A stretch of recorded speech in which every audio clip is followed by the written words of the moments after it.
स्वागत है आप सभी का। आपके साथ मैं हूं स्वप्निल। शुरुआत करेंगे इस वक्त की बड़ी खबर से। खबर मिल रही है पंजाब के गुरदासपुर में मुठभेड़ की खबर है।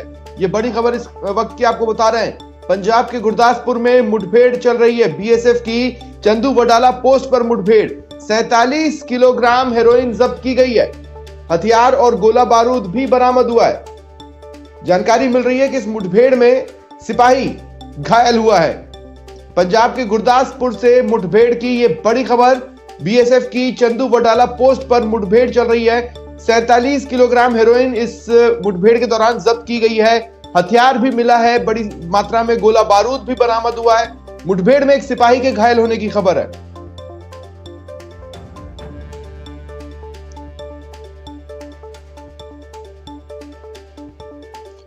और अब बात कर लेते हैं आग के कहर की। महाराष्ट्र के ठाणे जिले में एक फर्नीचर शोरूम में देर रात भीषण आग लग गई। भिवंडी इलाके के सुमारस चामुंडा कॉम्प्लेक्स में यह आग लगी, जो कि आसपास के 3 और गोदाम में फैलती चली गई।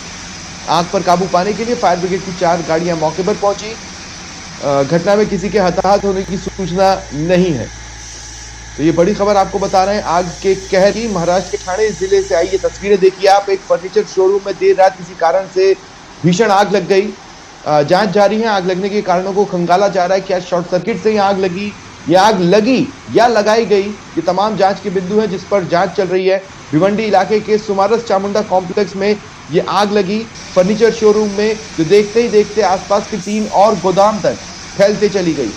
आग भयानक रूप ले चुकी थी। आग पर काबू पाने के लिए फायर ब्रिगेड की 4 गाड़ियां मौके पर डिप्लॉय की गई, मौके पर पहुंची।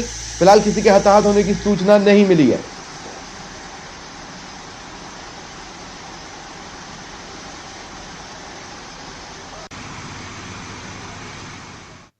भरतपुर से खबर है, पुलिस ने बड़ी कार्रवाई की है। गौ तस्करों के खिलाफ पुलिस का बड़ा एक्शन सामने आया है।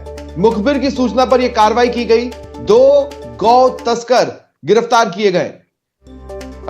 यह भी बता दें कि जीपीएस की मदद से ट्रक को पकड़ा गया। कब्जे से हथियार और गोली बरामद की गई है। हालांकि इस कार्रवाई के दौरान एक गौ तस्कर भागने में कामयाब रहा। ट्रक से 250 गोवंश मुक्त करवाए गए। ये बड़ी खबर आपको बता रहे हैं भरतपुर से। बड़ी कार्रवाई, गौ तस्करों के खिलाफ मुखबिर की सूचना पर अंजाम दी गई। 2 गौ तस्कर इस कार्रवाई के दौरान गिरफ्तार हुए। जीपीएस की मदद से ट्रक को भी पकड़ लिया गया और हथियार और गोली भी बरामद की गई है। हालांकि इस कार्रवाई के दौरान आंशिक चूक सिर्फ ये रही कि एक गौ तस्कर फरार हो गया, भागने में कामयाब रहा। 250 गौवंश ट्रक से मुक्त कराए गए हैं।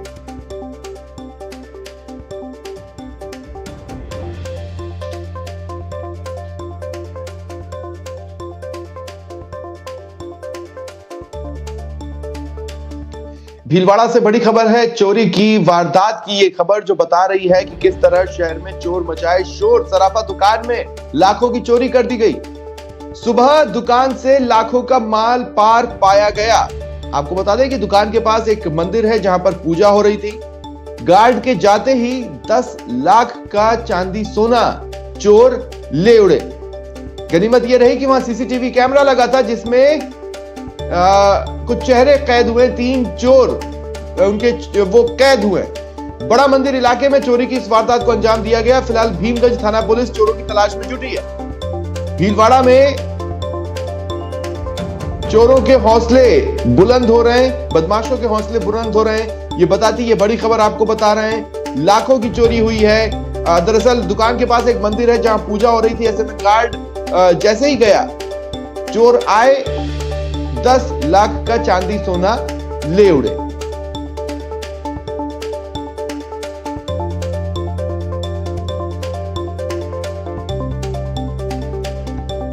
जयपुर से इस वक्त की बड़ी खबर है। बीवीजी कंपनी को बर्खास्त करने के मामले से जुड़ी है इस वक्त की बड़ी खबर। बर्खास्त करने के मामले में हाईकोर्ट में आज फाइनल सुनवाई होनी है। निगम की कार्रवाई के विरुद्ध कंपनी ने स्टे ले रखा है। पिछली सुनवाई पर बीवीजी कर्मचारियों को अदालत ने इंटरवीनर बनाया था। ऐसे में आज हाईकोर्ट उनका भी पक्ष सुनेगा। तो देखिए, इंतजार की घड़ियां खत्म हो रही हैं। ये मामला ज्यादा लंबा खींचना नहीं है। आज फाइनल सुनवाई है, जिसके बाद फैसले का वक्त आ जाएगा। जयपुर में से इस वक्त की ये बड़ी खबर बता रहे हैं। बीवीजी कंपनी को बर्खास्त करने के मामले से जुड़ी बड़ी खबर। यह मामला कोर्ट में है और हाईकोर्ट में आज फाइनल सुनवाई होनी है।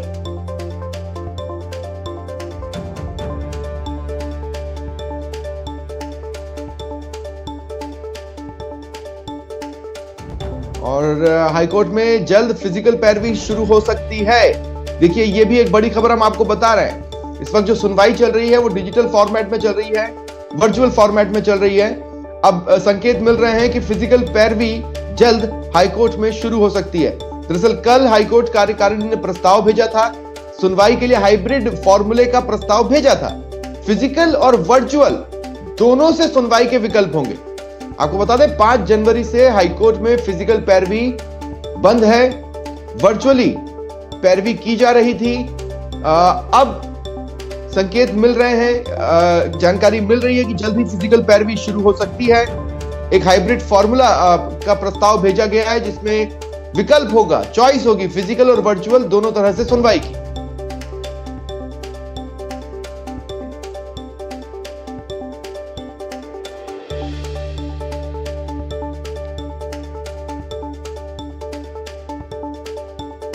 और मुख्यमंत्री अशोक गहलोत लगातार कानून व्यवस्था की समीक्षा कर रहे हैं। कल भी उन्होंने पुलिस अधिकारियों की बैठक ली थी और आज इस समीक्षा का दूसरा दिन है। मुख्यमंत्री की यह बैठक शुरू हो चुकी है।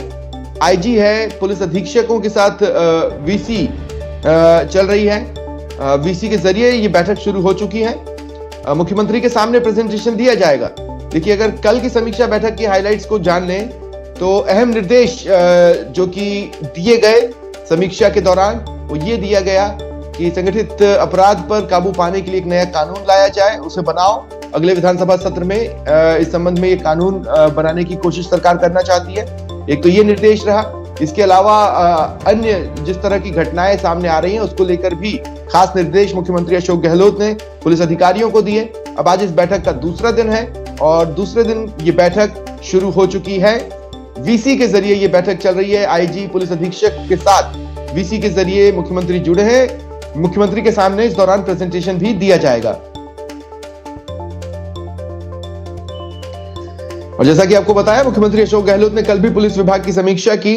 कानून व्यवस्था पर सरकार लगातार एक्शन में है। सीएम ने अधिकारियों को निर्देश दिए कि नशे के खिलाफ सख्त से सख्त कार्रवाई करें। अपराध की रोकथाम के लिए कानून लाने की तैयारी के भी निर्देश उन्होंने दिए और साथ ही एसओजी की हेल्पलाइन जल्द बनाने के भी निर्देश मुख्यमंत्री अशोक गहलोत ने दिए हैं। सीएम गहलोत ने पुलिस महानिरीक्षकों और अधीक्षकों के साथ वीसी कर कानून का इकबाल बुलंद करने के निर्देश दिए हैं। मुख्यमंत्री ने कहा कि कानून का इकबाल कायम करना पुलिस अधीक्षकों की जिम्मेदारी है। प्रदेश में सुदृढ़ कानून व्यवस्था और संवेदनशील, पारदर्शी और जवाबदेह सुशासन राज्य सरकार का मूल मंत्र है। अपराध के प्रति हमारी जीरो टॉलरेंस की नीति है, जिसे मूर्त रूप देना जिला पुलिस अधीक्षकों की महत्वपूर्ण जिम्मेदारी है।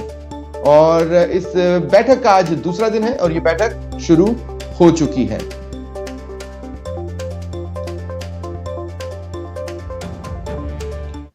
प्रदेश सरकार इस दौरान बजट की तैयारी में भी जुटी हुई है। आज शाम 4 बजे परामर्शदात्री समिति की बैठक बुलाई गई है। ये बड़ी खबर आपको बता रहे हैं। हालांकि देखिए, संकेत लगातार मिल ही रहा है। लगातार कांग्रेस के कई चेहरे बता रहे हैं कि बजट में क्या क्या हो सकता है। कई से कह रहे हैं कि यह बजट सचमुच जादूगरी वाला होगा और जादूगरी वाले बजट को बनाने की तैयारियां शुरू हो चुकी हैं। आज शाम 4 बजे परामर्शदात्री समिति की बैठक है। मुख्यमंत्री अशोक गहलोत इस बैठक की अध्यक्षता करेंगे। बजट को लेकर सुझाव मांगे जाएंगे और उन पर चर्चा की जाएगी। सीएमओ कन्वेंशन हॉल और शासन सचिवालय के कॉन्फ्रेंस हॉल में अधिकारी रहेंगे। व्यापार समिति सदस्य भी बैठक में शामिल होंगे।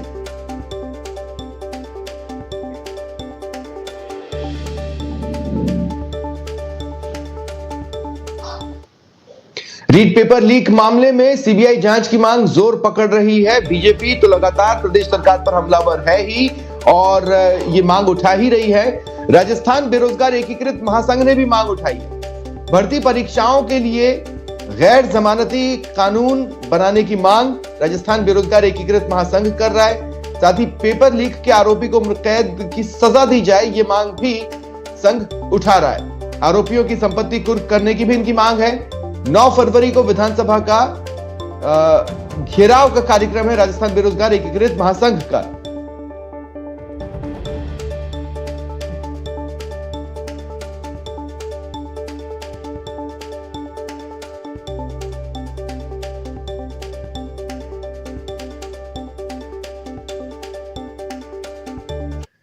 बात कर लेते हैं कोरोना अपडेट्स की। देखिए, आंकड़े इस बात की गवाही दे रहे हैं कि देश में कोरोना केसेस कम हो रहे हैं। कोरोना के आंकड़ों में गिरावट है। बीते 24 घंटे के जो आंकड़े जारी हुए थे वो ये बता रहे हैं कि कोरोना के 2,51,209 नए केस सामने आए हैं। अभी हाल ही में ये केसेस 3 लाख के ऊपर आ रहे थे। ऐसे में उनका 2.5 लाख के पास रहना एक अच्छे संकेत कहा जा सकता है, लेकिन ये बिल्कुल भी मतलब नहीं है कि सावधानियां गिरा दी जाए। बीते 24 घंटे में देखिए जो लोग ठीक हुए हैं, जो रिकवर्ड केसेस का आंकड़ा है वो भी शानदार रहा है। 3,47,443 मरीज बीते 24 घंटे में ठीक हुए हैं। हालांकि चिंता की बात यह है कि बीते 24 घंटे में 627 मरीजों की मौत हो गई। देश में रोजाना पॉजिटिविटी रेट 15.88%। और मरुधरा में कोरोना अपडेट क्या कह रहा है वो भी जान लीजिए। राजस्थान में हर दूसरा सैंपल कोरोना पॉजिटिव पाया गया। देखिए, 20,083 सैंपल में से 9,227 पॉजिटिव केस मिले हैं और साथ ही एक दिन में 20 मरीजों की मौत हुई है। एक दिन में 9,227 नए कोरोना केस। जयपुर में सबसे ज्यादा 2,075 नए केस रिकॉर्ड हुए हैं। प्रदेश में एक्टिव केसेस 87,268 हैं। इस बीच बीते 24 घंटे में 9,181 मरीज कोरोना से रिकवर भी हुए।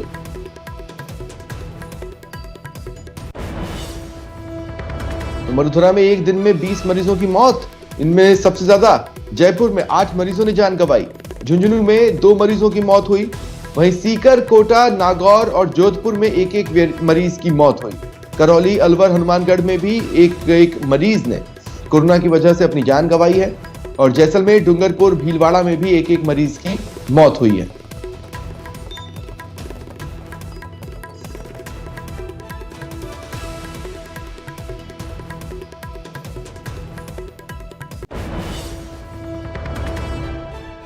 और अब ग्राफ के जरिए देखिए राजस्थान में कोरोना का ग्राफ क्या कह रहा है। खतरा किस तरह मुंह बाएं सामने खड़ा है। 23 जनवरी को 14,112 केस रिकॉर्ड हुए थे। वहीं 24 जनवरी को 9,480 केस सामने आए। 25 जनवरी को 9,771 केस।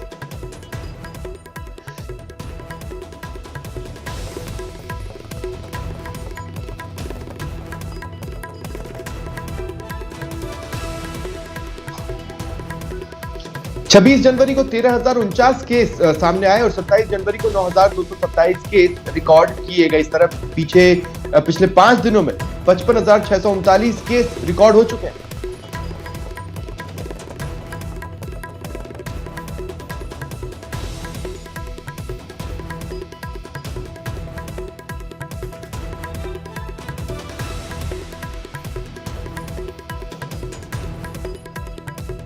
सुप्रीम कोर्ट ने अहम फैसला सुनाया है। इस वक्त की बड़ी खबर सुन लीजिए। सुप्रीम कोर्ट के बड़े फैसले की ये सुप्रीम फैसला है। एससी एसटी को प्रमोशन में आरक्षण के मामले से जुड़ा ये बड़ा फैसला सुप्रीम कोर्ट ने दिया है। शर्तों को कम करने से कोर्ट ने इनकार कर दिया है। मामले पर सुप्रीम कोर्ट ने कहा कि आरक्षण से पहले आंकड़े जुटाना जरूरी है। अवधि क्या होगी इसे केंद्र सरकार तय करे। केंद्र राज्यों से जुड़े आरक्षण के मामलों में स्पष्टता पर 24 फरवरी से सुनवाई शुरू होगी। तो ये एक बड़ा फैसला, अहम फैसला सुप्रीम कोर्ट का। एससी एसटी को प्रमोशन में आरक्षण के मामले से जुड़ा ये बड़ा फैसला।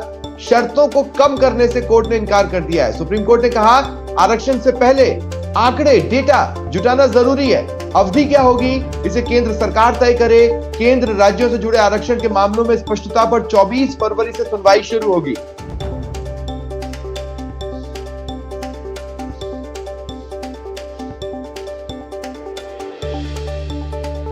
तो ये बड़ा फैसला है सुप्रीम कोर्ट का। एससी एसटी को प्रमोशन में आरक्षण से जुड़ा मामला जिस पर सुनवाई चल रही थी, इस दौरान शर्तों को कम करने से सुप्रीम कोर्ट ने इनकार कर दिया है। सुप्रीम कोर्ट ने कहा कि आरक्षण से पहले इस संबंध में, इस सिलसिले में आंकड़े जुटाना जरूरी है। ऐसे में अवधि क्या होगी इसे केंद्र सरकार तय करे, यह भी सुप्रीम कोर्ट ने स्पष्ट किया।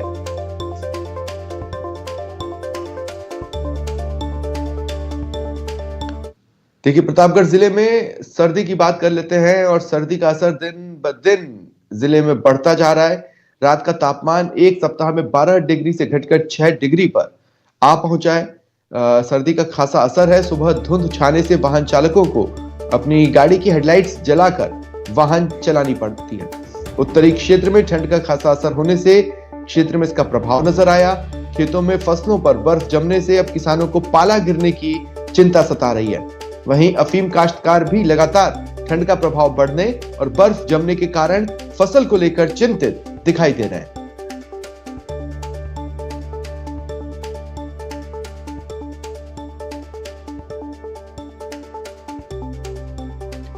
राजसमंद जिले की भी बात कर लें तो यहां भी शीतलहर का प्रकोप लगातार जारी है। पिछले 3 दिनों से न्यूनतम तापमान माइनस में चल रहा है। आज शहर का न्यूनतम तापमान -1.5 डिग्री, -1.5 डिग्री दर्ज किया गया है। मौसम विभाग की माने तो अगले 2-3 दिन शीतलहर का प्रकोप रहेगा। शहरवासी सर्दी से निजात पाने के लिए अलाव और गर्म कपड़ों का सहारा ले रहे हैं। वहीं इस शीतलहर को गेहूं और सरसों की फसल के लिए लाभकारी माना जा रहा है। राजसमंद जिले में लगातार शीतलहर का प्रकोप जारी है। अगर तापमान की बात की जाए तो पिछले 3 दिनों से तापमान लगातार -डिग्री के इर्द गिर्द घूम रहा है। और अगर बीती रात का तापमान की बात की जाए तो यहाँ -1.5 डिग्री तापमान दर्ज किया गया। हालांकि दोपहर के वक्त सुनहरी धूप निकलने से लोगों को सर्दी से कुछ राहत मिलती है, लेकिन शाम को सूर्यास्त के बाद और सुबह सूर्योदय के पहले शीतलहर का प्रकोप लगातार जारी है। इस वक्त हमारे साथ है शहर के कुछ निवासी जो बताएंगे शीतलहर का क्या हाल है। क्या नाम है आपका और सर्दी का कितना अजीज मोहम्मद। कितनी सर्दी का कितना प्रकोप?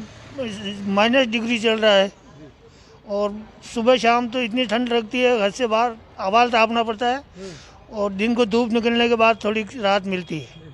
तो ये देखा आपने कुछ सर्दी का जो आलम है वो लोगों को कहना ये है कि अलाव तापना पड़ता है। कैसी सर्दी है? सर्दी तेज है साहब, बहुत ठंड लग रही है। कितने दिनों से सर्दी बढ़ रही है? 2-3 दिन हो गए साहब। अच्छा, हाँ। क्या करते हो? अलाव तापते हो? बिल्कुल साहब, शाम को तापते हैं। अलका सनाट, न्यूज़ 18 राजस्थान, राजसमंद।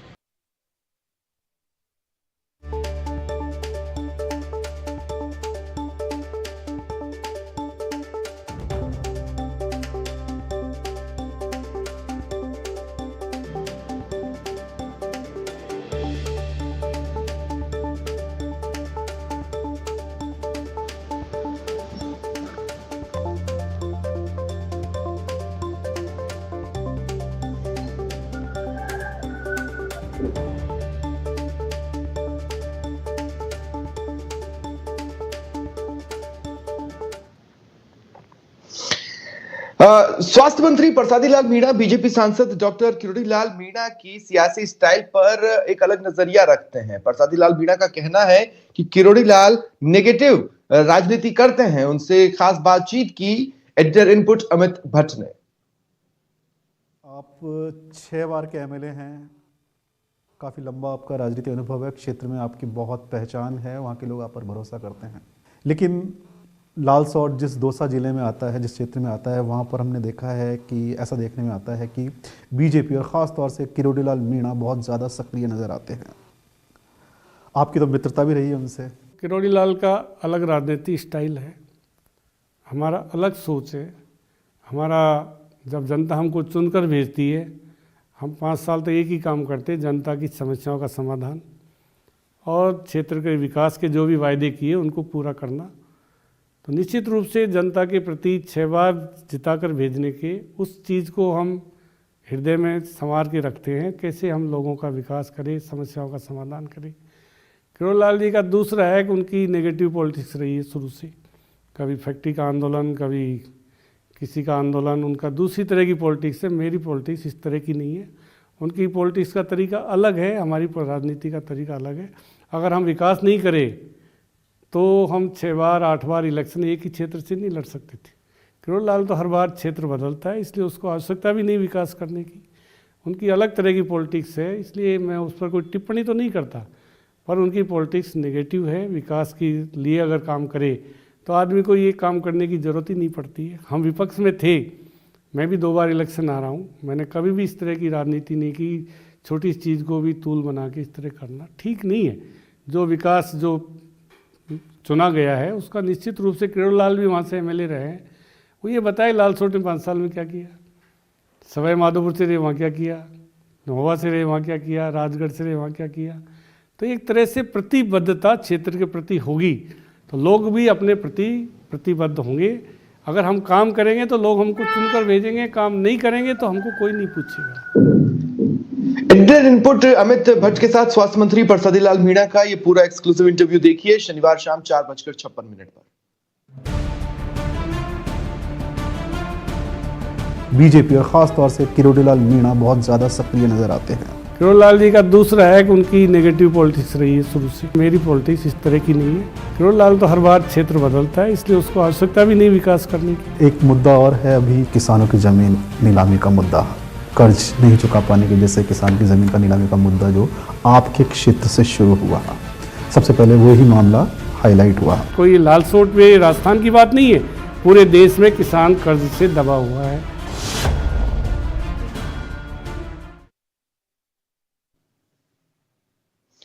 रुकते हैं ब्रेक के लिए।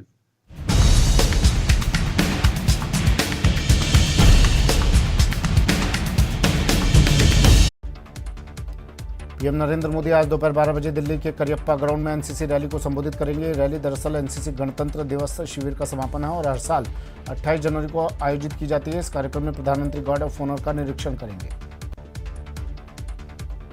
सीएम योगी आज मेरठ और हापुड़ का दौरा करेंगे। प्रभावी मतदाताओं के साथ होगा सीएम का संवाद। डोर टू डोर कैंपेन भी करेंगे मुख्यमंत्री। बीजेपी के राष्ट्रीय अध्यक्ष जेपी नड्डा आज यूपी के शाहजहांपुर में घर घर दस्तक देंगे। इस दौरान जेपी नड्डा शाहजहांपुर में संगठन के नेताओं के साथ बैठक भी करेंगे। उत्तराखंड में आज से राजनीतिक दलों के बीच चुनाव प्रचार की जंग छिड़ने वाली है। आज केंद्रीय गृह मंत्री अमित शाह रुद्रप्रयाग जाएंगे। वो रुद्रप्रयाग में डोर टू डोर प्रचार करेंगे। शाह आज सुबह 11 बजे रुद्रप्रयाग पहुंचेंगे। यहाँ वो रुद्रनाथ मंदिर में पूजा अर्चना करेंगे। एसपी अध्यक्ष अखिलेश यादव भी आज पश्चिमी यूपी में प्रचार करेंगे। अखिलेश यादव आज मुजफ्फरनगर और मेरठ का दौरा करेंगे और पार्टी के लिए वोट मांगेंगे। अखिलेश के साथ आरएलडी अध्यक्ष जयंत चौधरी भी रहेंगे। अखिलेश और जयंत संयुक्त प्रेस कॉन्फ्रेंस भी करेंगे। देश में 24 घंटे में 2,51,209 नए मामले आए हैं। इस दौरान 627 मौतें हुई हैं, जबकि 3,47,443 रिकवरी दर्ज की गई है। राजस्थान में हर दूसरा सैंपल कोरोना पॉजिटिव। 20,083 सैंपल में से 9,227 पॉजिटिव केस। एक दिन में 20 मरीजों की मौत। एक दिन में 9,227 नए कोरोना केस। जयपुर में सबसे ज्यादा 2,075 नए केस। पेट सफा आयुर्वेदिक जून, पेट सफा हर रोग दफा।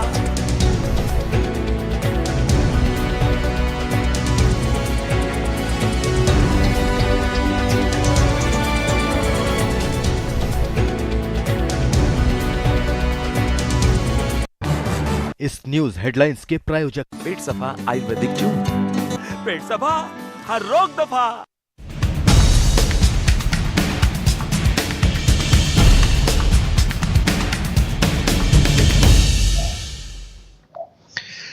प्रदेश बीजेपी में बवाल सा मचा हुआ है। पार्टी नए चेहरों को तरजीह देने में लगी है। ऐसे में खुद को दरकिनार किए जाने से नाराज नेता पार्टी के अंदर विरोधियों पर निशाना साध रहे हैं। क्या अंदरूनी राजनीति की शिकार है प्रदेश बीजेपी? विधायक कालीचरण सर्राफ के बयान पर बवाल। प्रदेश नेतृत्व ने किया पार्टी में मनमुटाव से इनकार। प्रदेश बीजेपी के अंदर खाने चल रही सियासी हलचल की कहानी शुरू होती है आरएसएस मुख्यालय पर लगे एक पोस्टर से। पोस्टर में मौजूद विधायक कालीचरण सर्राफ की फोटो पर लगा क्रॉस का निशान ये बताने के लिए काफी रहा कि प्रदेश बीजेपी में सब कुछ ठीक ठाक नहीं चल रहा है। पोस्टर पर अपनी तस्वीर पर लगे क्रॉस के निशान से भड़के कालीचरण सर्राफ अचानक फ्रंट फुट पर आ गए और उन्होंने विरोधियों को करारा जवाब दे डाला। जरा आप भी सुनिए। मानते हैं और मानते रहेंगे। बात तो हुई, जनता ने 7 बार जिताया तो ऐसे थोड़ी जिताया है। कुछ न कुछ देर में खूबी देखी होगी तभी दिखाया है। ठीक है सर। हाथी के पीछे कुत्ते ऐसे भोगते रहते हैं, कोई फर्क नहीं पड़ता। विधानसभा चुनाव से पहले पार्टी में टिकट को लेकर दावेदारी का दौर शुरू है। कालीचरण सर्राफ मानते हैं कि उन्हें उस दावेदारी में पीछे रखने की साजिश की जा रही है, जबकि जयपुर शहर से बीजेपी के अध्यक्ष राघव शर्मा ऐसा नहीं मानते।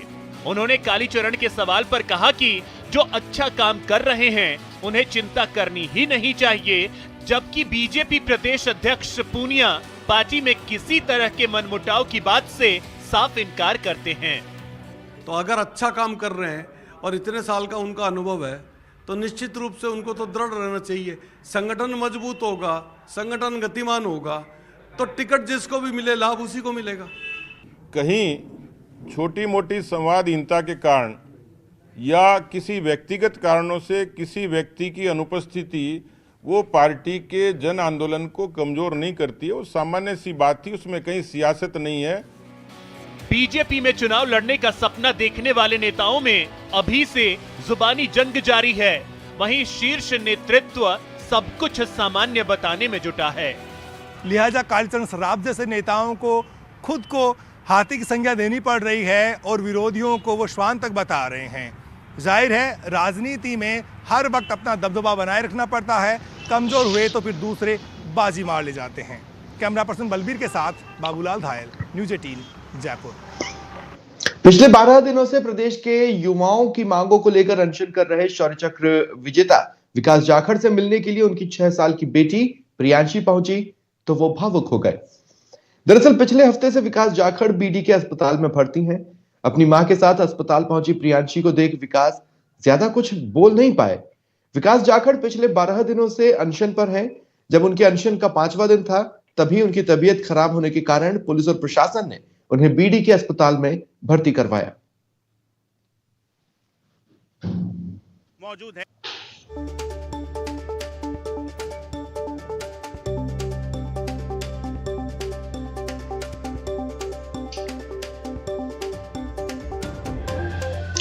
झुंझुनू में लंबे इंतजार के बाद मेडिकल कॉलेज का निर्माण कार्य शुरू होने वाला है। झुंझुनू दौरे पर आए परिवहन मंत्री बृजेंद्र ओला ने ये जानकारी दी।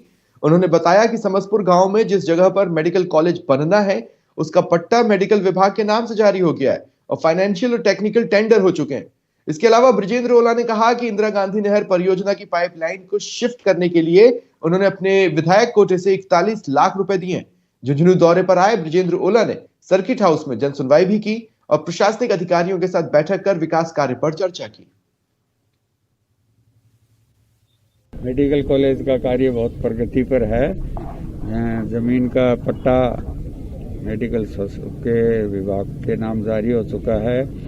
नक्शा उसका एटीपी से टीपी से टाउन प्लानर से अंतिम स्थिति में है मंजूरी के लिए और उसके बाद टेंडर का वो खुल गए हैं, फाइनेंशियल बिड भी खुल गई है, टेक्निकल भी खुल गई है और उसको ऑर्डर दिए जाने की स्थिति में है।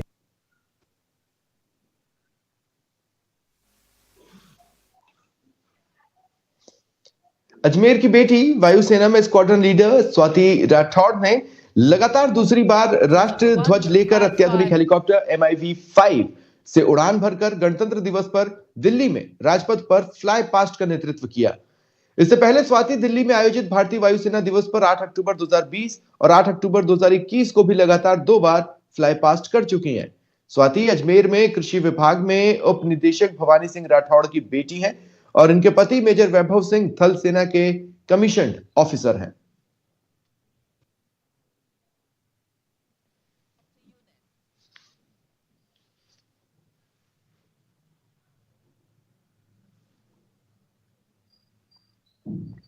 फिलहाल इतना ही, चलते चलते देख लेते हैं क्रिप्टो की समझ।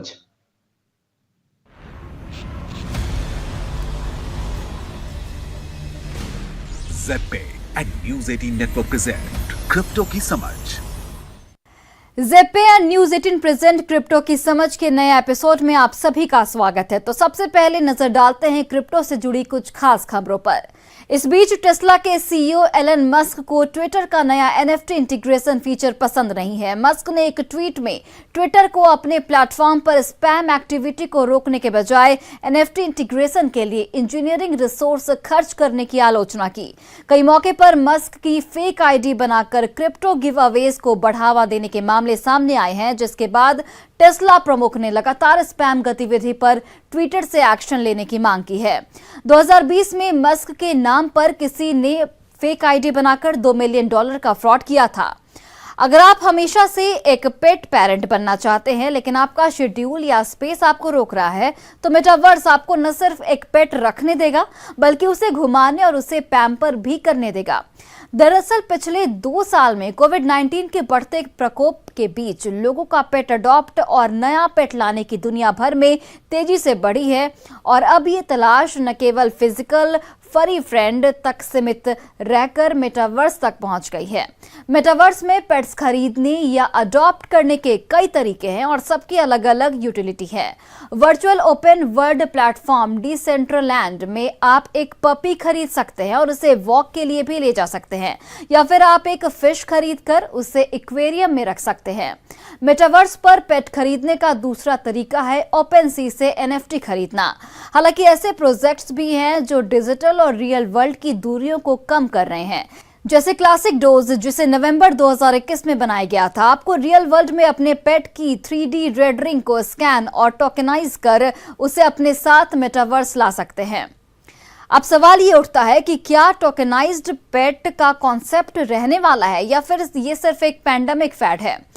बिटकॉइन के बड़े सेल ऑफ के बीच EI सेल्वाडोर के राष्ट्रपति नायब बुकेले ने हाल ही में घोषणा की कि उनके देश ने कुल $15 मिलियन में 410 बिटकॉइन एक्वायर किया है। EI सेल्वाडोर ने पिछले 4 महीने में बाजारों में आई गिरावट का फायदा उठाया और कई मौकों पर ये बिटकॉइन खरीदे हैं। सितंबर 2021 में बिटकॉइन को लीगल टेंडर घोषित करने के बाद EI सेल्वाडोर ने IMF और वर्ल्ड बैंक जैसे वैश्विक वित्तीय संस्थानों की आलोचना के बावजूद अपने बिटकॉइन पोर्टफोलियो को बढ़ाया है। क्रिप्टो की समझ के इस एपिसोड में फिलहाल के लिए बस इतना ही। अगले हफ्ते कुछ और खबरों के साथ जुड़ेंगे। Till then take care, good bye.